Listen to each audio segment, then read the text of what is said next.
Good morning every student. देखें, आज हम 10th के चैप्टर पहले से हम यहाँ से क्वेश्चन सॉल्व करेंगे। ठीक है, यहाँ पे हम देखते हैं कुछ स्टूडेंट के कमेंट्स आ रहे थे कि पूरा चैप्टर में जो क्वेश्चन हैं, कुछ क्वेश्चन टफ हैं, उनको एक्सप्लेन करके बता दें। तो चलो देखें, यानी हम केल्विन से डिग्री सेल्सियस में जब हम टेम्परेचर को बदलते हैं तो उसके लिए हम क्या करते हैं। एक तो हमने शॉर्टकट तरीका भी बताया था आप लोगों को कि जो शॉर्टकट तरीका था 273 क्या करते थे उसमें, जब हम के से डिग्री सेल्सियस में बदल रहे हैं तो क्या करेंगे, 273 को हम माइनस करेंगे। और एक और था, जब डिग्री सेल्सियस से हम केल्विन में बदलते हैं तो क्या करते हैं, 273 प्लस कर देते हैं। ये तो है शॉर्ट ट्रिक, लेकिन इसके लिए एक फार्मूला होता है। अब हम देखेंगे फार्मूला के थ्रू इसे करने का कोशिश करेंगे। जैसे 300 केल्विन है, दिखाई दे रहा होगा। अब इस पहले वाले को हम सॉल्व करते हैं तो 300 केल्विन से हमें किस में बदलना है, डिग्री सेल्सियस में बदलना है। तो इसके लिए देखो क्या होता है, डिग्री सेल्सियस वाला फार्मूला लगाएंगे। डिग्री सेल्सियस बराबर क्या होता है, ये देखो के है और डिग्री सेल्सियस में बदल रहा है तो के माइनस 273, ये होता है फार्मूला। इसमें हम क्या करेंगे, वैल्यू को रख देंगे, के स्थान पर हम वैल्यू रखेंगे।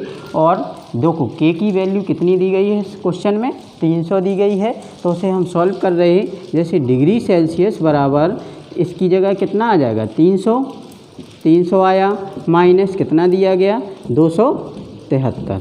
क्लियर। अब इसमें से हम क्या करेंगे, माइनस करेंगे। 300 में से 273 क्या होगा, माइनस होगा। जब माइनस होगा तो कितना आएगा, डिग्री सेल्सियस बराबर कितना बचा, यहाँ पे बचा 27। अब इसे एक और स्टेप में हम आगे बढ़ाते हुए क्या लिख सकते हैं, यानी कि 27 डिग्री सेल्सियस, ये हमारा क्या हो जाएगा, आंसर हो जाएगा। ठीक है। अब इसी प्रकार से हम बी वाले को भी हम सॉल्व कर सकते हैं। तो ध्यान से देख लें, अभी बी वाले को मैं सॉल्व करता हूँ यहाँ पे। तो देखो इसमें भी हम क्या लगाएंगे, फार्मूला यही रहेगा। डायरेक्ट हम सॉल्व करने की कोशिश करते हैं। तो डिग्री सेल्सियस बराबर क्या होता है, के का मान कितना दिया गया, 573 दिया गया। कितना दिया गया, 573 दिया गया। आप क्या इसमें क्या करेंगे, माइनस कितना करना है, 273। ठीक है, 273 को क्या किया, माइनस, तो यहाँ पे कितना आ गया, डिग्री सेल्सियस बराबर इसमें 573 में से 200 कितने जाएंगे, 73 जाएंगे तो कितने बचेंगे, 0.03, यानी कि कितना आ गया, 300। यानी कि आंसर में हम डायरेक्ट एक और स्टेप बढ़ा के क्या लिख सकते हैं, 300 डिग्री किस में आ गया, सेल्सियस, किस में आएगा, यहाँ पे क्या आ जाएगा, तो हाँ कितना आ गया, 300 डिग्री सेल्सियस। ये हमारा क्या हो जाएगा, आंसर हो जाएगा। समझ में आ गया। इसके बाद हम नेक्स्ट वाला दूसरा भी देखेंगे, दूसरे टाइप से। इसे हमें क्या करना, डिग्री सेल्सियस से किस में बदलना, केल्विन में बदलना। तो इसके लिए भी एक फार्मूला होता है, वो क्या होता है, देखें। तो यहाँ पे हमने क्या देखा, हमें किस में चेंज करना, केल्विन में। तो केल्विन को पहले लेंगे, बराबर का चिन्ह लगाएंगे। इसके बाद क्या आ जाएगा, डिग्री सेल्सियस प्लस 273। ये वाला फार्मूला हम इसके द्वारा हम इसे क्या करेंगे, सॉल्व करने की कोशिश करेंगे। यहाँ देखो के है यानी केल्विन। अब डिग्री सेल्सियस का मान कितना दिया, 25 दिया। तो यहाँ कितना आ जाएगा, 25 डिग्री सेल्सियस प्लस कितना, 273। ठीक है। अब इसको क्या करेंगे, प्लस कर देंगे। के बराबर यानी कितना आ जाएगा अपने पास, 5 और 3 कितना हुआ, 8 और 7 और 5 9, 2 और 2 4। ठीक है, कितना हो गया,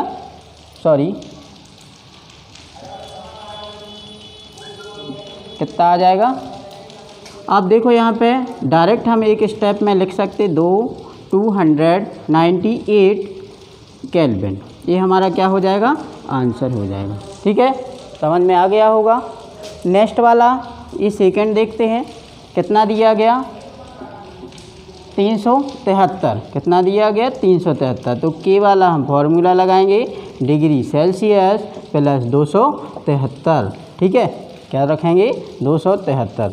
अब हम डिग्री सेल्सियस का कितना मान दिया गया 373 दिया गया, तो के बराबर यानी केल्विन बराबर डिग्री सेल्सियस की जगह क्या आ जाएगा 373 प्लस 273। ठीक है, अब इसे क्या कर देंगे प्लस कर देंगे, तो के बराबर कितना हो जाएगा 3 कितना होगा 6, 7 7 कितना हो गया 14 की 4 आ जाएगी, कैरी 1 आएगी, 2 और 3 कितना 5 और 1 6 कितना हो जाएगा। तो ये एक और स्टेप बढ़ा कर लिखेंगे हम, क्या आ जाएगा 646 केल्विन। ये हमारा क्या हो जाएगा आंसर हो जाएगा। उम्मीद करता हूँ समझ में आ रहा होगा। आगे हम देखते हैं एक और क्वेश्चन था, जो क्वेश्चन आने की संभावना ज़्यादा है, ये इम्पोर्टेंट क्वेश्चन है, तो इसे देखेंगे। हमने क्या देखा, हम पढ़ चुके हैं ठोस, द्रव और गैस के बारे में, तो इसमें हमें डिफरेंट देखना है कि ठोस क्या होते, द्रव क्या होते और गैस क्या होते। ठीक है, इसके बारे में हम देखेंगे। देखें, सबसे पहले एक सारणी बनाना है। ठीक है, तो सबसे पहले में हमने क्या लिया गुण लिया, दूसरे में ठोस लिया, दूसरे में द्रव लिया और लास्ट में क्या ले लिया गैस ले लिया। अब गुण में सबसे पहले हम दृढ़ता देखते हैं। तो दृढ़ता, ठोसों में दृढ़ता कैसी होती है अधिक पाई जाती है। कैसी पाई जाती है अधिक पाई जाती है। दृढ़ता मतलब मजबूती, तो यानी जो ठोस पदार्थ होते हैं वो दृढ़ होते हैं और मजबूत होते हैं, तो ठोसों में सबसे अधिक दृढ़ता पाई जाती है। दूसरा है द्रव। द्रव में ठोस की अपेक्षा दृढ़ता गैसों में द्रवों में कैसी होती है कम होती है। किसकी अपेक्षा ठोस की अपेक्षा। ठोस की अपेक्षा द्रवों में दृढ़ता का गुण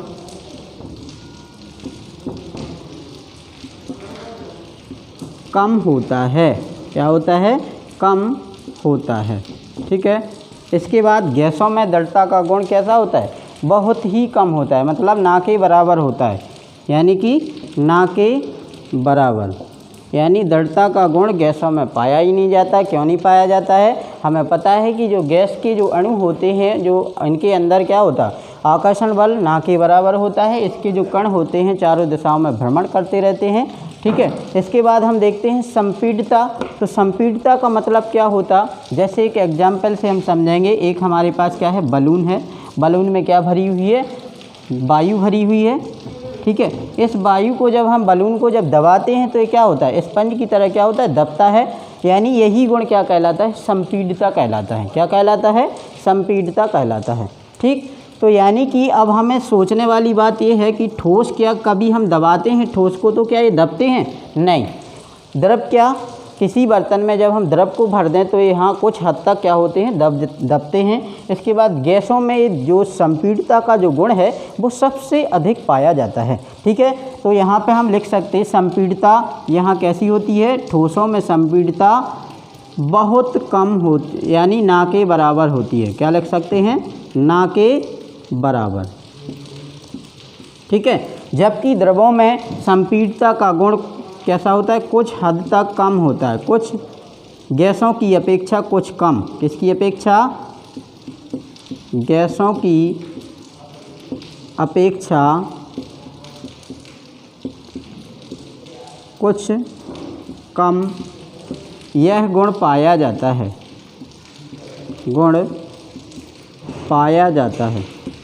ठीक है, क्या है गैसों की अपेक्षा यह गुण इनमें यानी गैसों में यह गुण कैसा होता है इसमें सर्वाधिक पाया जाता है। मतलब संपीड़ितता का जो गुण है क्या पढ़ रहे हैं हम संपीड़ितता, तो संपीड़ितता का जो गुण है गैसों में सबसे अधिक पाया जाता है। तो क्या लिख सकते हैं सर्वाधिक।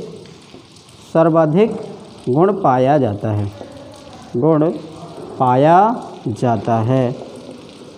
ठीक है, इसके बाद हम देखते हैं बर्तन में गैस का भरना, यानी कोई भी पदार्थ है उसको हम क्या कर रहे हैं किसी बर्तन में भर रहे, तो यानी ठोसों को जिसमें हम भरते हैं किसी भी पदार्थ में तो उसमें वो भर जाएगा, ठीक है। किसी बर्तन में रखेंगे तो रख जाता है। इसी प्रकार द्रव को जिस पदार्थ में जिस बर्तन में भरते हैं तो जिस बर्तन में डालते हैं तो वो उसका रूप क्या कर लेता है, धारण कर लेता है। जैसे एक वाटर हमारे पास पानी है, पानी को किसी मग में डालते हैं तो मग का आकार शेप ले लेता है, या किसी हम बाटल में रखते हैं तो बाटल का शेप ले लेता है, किसी प्लेट में डालते हैं तो प्लेट का शेप ले लेता है।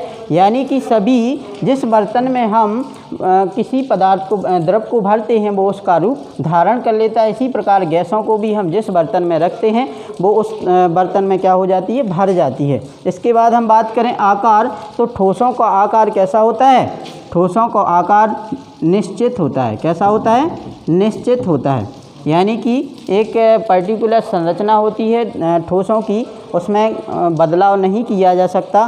ठोस टूट तो सकते हैं लेकिन विघटित तो हो सकते, लेकिन वो अपना आकार यदि कोशिश करें हम कि ये मतलब परिवर्तित हो जाए तो परिवर्तित नहीं होते हैं, ठीक है, जब तक उन्हें दूसरी मतलब क्या टेम्परेचर ना दिया जाए, ठीक। यदि हम बात करें द्रव की, तो द्रव का आकार कैसा होता है, अनिश्चित होता है, यानी कोई निश्चित ही नहीं होता है। जबकि ठोसों का आकार कैसा होता है, निश्चित होता है, ठीक है। आप गैसों की बात करें तो यहाँ पर देखो, यहाँ पे क्या हो गया, अनिश्चित। इसके बाद इस गैस की बात करें तो यहाँ इसका गुण भी कैसा होता है, यहाँ भी आकार इसका अनिश्चित होता है, ठीक है। इसके बाद गतिज ऊर्जा, तो जो ठोसों के जो कण, ठोस के अंदर जो कण पाए जाते हैं, इनके कणों के मध्य गतिज ऊर्जा कैसी होती है, ना के बराबर होती है। कैसी होती है, ना के बराबर। क्यों होती है ना के बराबर, उसका रीज़न ये है कि जो ठोस होते हैं, ठोसों में आकर्षण बल कैसा होता है, मजबूती के साथ बंधा होता है। पहले ही हम चैप्टर में पढ़ा चुके हैं, ठीक है। और जो द्रव हैं इनमें जो गतिज ऊर्जा होती है कुछ हद तक होती है, लेकिन जो गैस हैं, गैस में सबसे अधिक गतिज ऊर्जा पाई जाती है, ठीक है। इसी प्रकार घनत्व, तो ठोसों का घनत्व उच्च होता है और द्रवों का घनत्व निम्न होता है और गैसों का घनत्व ना के बराबर होता है। आशा करता हूँ आपको ये मेरा वीडियो समझ में आ गया होगा। थैंक यू, धन्यवाद।